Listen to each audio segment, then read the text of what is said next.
15, 16, 17, 18, 19। अटक गई कनिका, तुम तो 19 पर ही अटक गई। मैंने तो हाफ सेंचुरी पूरी की थी, 51 बार कूदा। पर मैं तो 99 बार कूदी थी। सेंचुरी 100 से बस एक कम। लेकिन नज़मा, तुम तो सबसे ज्यादा बार बिना अटके कूदी होना। 100 के बाद भी 10 बार और कूदी होना। अरे 100 के बाद और 10 बार नहीं, सीधे सीधे 110 कहूँ ना। 110? क्या इसे 110 कहते हैं? मुझे तो 100 के बाद गिनना नहीं आता। अरे गिनना नहीं आता? ये तो बहुत आसान है। 101, 102, 103, 104, 105, 106, 107, 108, 109, 110, 111, 112, 113, 114। शाबाश। 115, 116, 117। देखो आ गई ना 100 के बाद की गिनती। हाँ, समझ गया। 100 बोलो और उसके बाद 1 से 100 तक बोलो। हाँ बिल्कुल, लेकिन फिर इसका मतलब हुआ कि 199 के बाद 100 आते हैं। नहीं नहीं, बिना सोचे समझे नहीं बोलते, जरा दिमाग लड़ाओ। तो फिर? अरे देखो दीदी आ गई। अरे भाई, किस सोच में पड़े हो तुम सब? हाँ हाँ, अच्छा दीदी, हम लोग 100 के आगे गिन रहे थे। अब आप ही बताइए, क्या 199 के बाद 100 आते हैं? 100 मतलब? ओह, अरे नहीं नहीं, 199 के बाद आते हैं 200। 200? हाँ 200। 100 के बाद जब 100 पूरे हो जाते हैं तब हो जाते हैं 200, और फिर गिनती तो उसी तरह चलती है जैसे 100 के बाद चली थी, मगर इस बार हम गिनते हैं 201, 202, 203, 204 और आगे तक गिनते जाते हैं, और फिर उसमें 100 पूरे होने पर हो जाते हैं 300, और उसके बाद 100 जुड़ने पर 400, और फिर 500, 600, 700। बिल्कुल ठीक। तो चलो इसे गाकर याद करते हैं। यह कहलाएगा 100 का पहाड़ा। 100 का पहाड़ा? हाँ, 100 का पहाड़ा। 10 तक के पहाड़े तुम सब जानते ही होगे, मगर ये 100 का पहाड़ा है, पर है बहुत आसान। वो कैसे? वो ऐसे, 100 एकम 100, 100 दूनी 200, 100 तिया 300। अरे साथ साथ तुम लोग भी तो बोलो। 100 एकम 100, 100 दूनी 200, 100 तिया 300। 100 चक्कर 400, 100 पंजे 500, 100 छक्कर 600। 100 चक्को 400, 100 पंजे 500, 100 छक्का 600। शाबाश, अब आगे खुद बोलो। 100 सते 700, 100 अठे 800, 100 नमा 900, 100 दाम 1000। 1000? चलो ठीक है, पर इसे कहते हैं 1000। 1000? हाँ, 1000। जानते हो 1000 क्या होता है? अरे किस सोच में पड़ गए? क्या कोई लिख के दिखाएगा? दीदी आप ही बताओ ना। तो चलो ठीक है, आओ मेरे साथ। चलो चलो।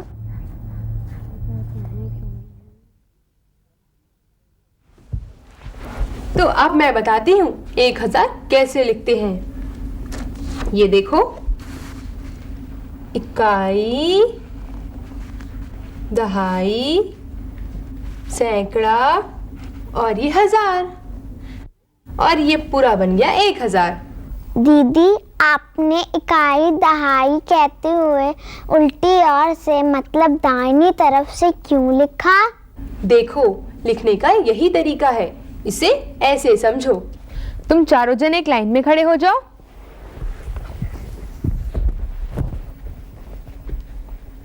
बिल्कुल ठीक। तो अब देखो, नजमा हो गई इकाई, हरिंदर हो गई दहाई, और मैं बन गई सैकड़ा। और मैं 1000। तो देखो, सबसे छोटी हुई इकाई, उससे बड़ी दहाई, उससे बड़ा सैकड़ा और सबसे बड़ा 1000। और मैं 1000। देखो, मैं हूँ सबसे बड़ा, मैं हूँ 1000। और नजमा सबसे छोटी, सिर्फ इकाई। अच्छा, ज्यादा उछलो मत। अभी मैं यहाँ से हट गई ना तो सैकड़ा बन के रह जाओगे। और अगर मैं आज कनिका भी नज़मा के साथ साथ हट गई तो तुम सिर्फ इकाई बनकर रह जाओगे। आओ, हम सब यहाँ से हट जाते हैं। ये लो, अब बोलो मिस्टर इकाई, क्या हाल चाल है? हाँ, हाउ आर यू? नहीं, चलो तुम पहले जैसे लाइन में आओ। और देखो, सबका अपना महत्व होता है, कोई छोटा बड़ा नहीं होता। और दीदी, बड़े के लिए छोटे का होना भी तो जरूरी है। बिल्कुल ठीक कहा। तो अब मैं तुम्हें एक और चीज दिखाती हूँ। ये लो कांच, और ये तुम अपने हाथों में पकड़ो ताकि इनके अंक मुझे सामने की ओर दिखाई दे। बिल्कुल ठीक। तो अब राहुल, तुम बताओ तुम्हारे हाथ में कौन सा अंक है? 1। कनिका, हरिंदर और नजमा, तुम भी बताओ। मेरे हाथ में 0 है, मेरे में भी, और मेरे में भी। तो देखो, 1 के बाद 3 शून्य लगाने से बन गई ये 1000 की संख्या। अब बताओ, 1 के बाद 1 शून्य लगाने से क्या बनता है? 10। बहुत अच्छे। 10 से पहले क्या आता है? 9। 9, यानी 1 अंक की सबसे बड़ी संख्या। इसीलिए 10 हुई 2 अंकों की सबसे छोटी संख्या। हाँ, क्योंकि ये इसके ठीक बाद में आती है। 9 प्लस 1 बराबर 10। करेक्ट। तो इसीलिए 99 हुई 2 अंकों की सबसे बड़ी संख्या और 100 हुई 3 अंकों की सबसे छोटी संख्या, क्योंकि 99 के ठीक बाद में आती है 99 प्लस 1 बराबर 100। बिल्कुल ठीक। तो अब बताओ कि 3 अंकों की सबसे बड़ी संख्या क्या हुई? सोचो। अरे कुछ जवाब भी तो दो। जवाब दे तो दिया दीदी, ये देखिए ना। 999। बहुत समझदार हो गए हो तुम सब। और दीदी, अब एक चीज हम और बताएं। हाँ। तो सुनो, 3 अंकों की इस सबसे बड़ी संख्या के बाद आती है 4 अंकों की सबसे छोटी संख्या, मतलब 1000।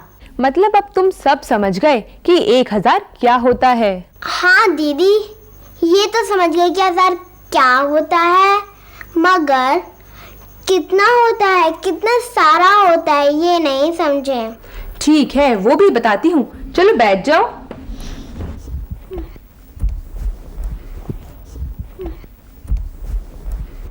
ये देखो, ये क्या है?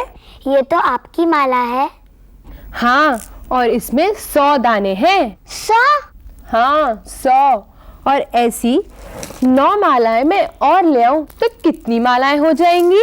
9 और 1 ये वाली 10। हाँ, मतलब हर एक माला में 100 दाने, यानी 10 मालाओं में 100 गुणे 10, यानी 100 दहाम, मतलब 1000 दाने। और इन सब मालाओं को मिलाकर जो माला बनेगी उसमें होंगे 1000 दाने। अरे, वो तो बहुत बड़ी माला हो जाएगी, हम सब के गले में एक साथ आ जाएगी। ये 1000 तो बहुत ज्यादा होते हैं दीदी। मगर गिनती तो फिर भी चलती रहेगी 1000 के बाद भी।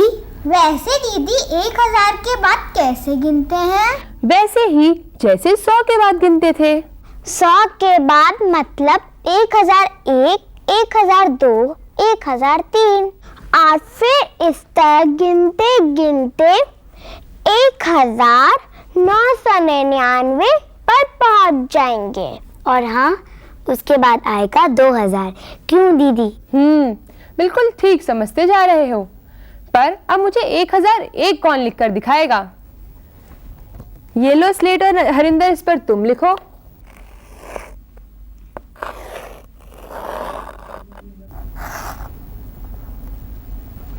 क्या ये ठीक है? क्या कोई और कोशिश करेगा? दीदी मैं लिखूं? हाँ हाँ।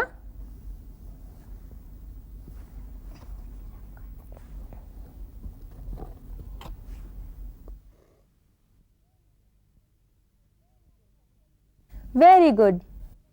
चलो अब कनिका लिख के दिखाएगी 1999।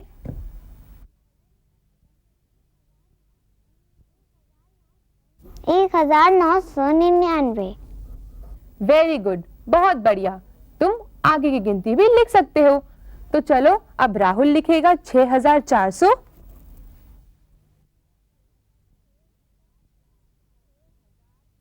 6400। बहुत खूब, मतलब अब तुम सब समझ गए हो। पर दीदी ये बताइए, 4 अंकों की ये गिनती तो 9999 तक ही चलेगी ना? हाँ, कितने भी अंकों की सबसे बड़ी संख्या लिखने के लिए उतने ही 9 के अंक लिखने पड़ते हैं। जैसे ये देखो, एक अंक की सबसे बड़ी संख्या हुई 9, 2 अंकों की 99, 3 अंकों की हो गई 999 और 4 अंकों की 9999 और इसी तरह आगे तक लिखा जाएगा। तो दीदी 9999 के बाद 5 अंकों की सबसे छोटी संख्या आएगी। हाँ, और वो 1 के आगे 4 शून्य लगाकर बनेगी और इसी तरह कहलाएगी 10,000। 10,000। अच्छा, फिर उसके आगे? बस आज के लिए इतना ही काफी है। आगे की बात करेंगे फिर किसी दिन।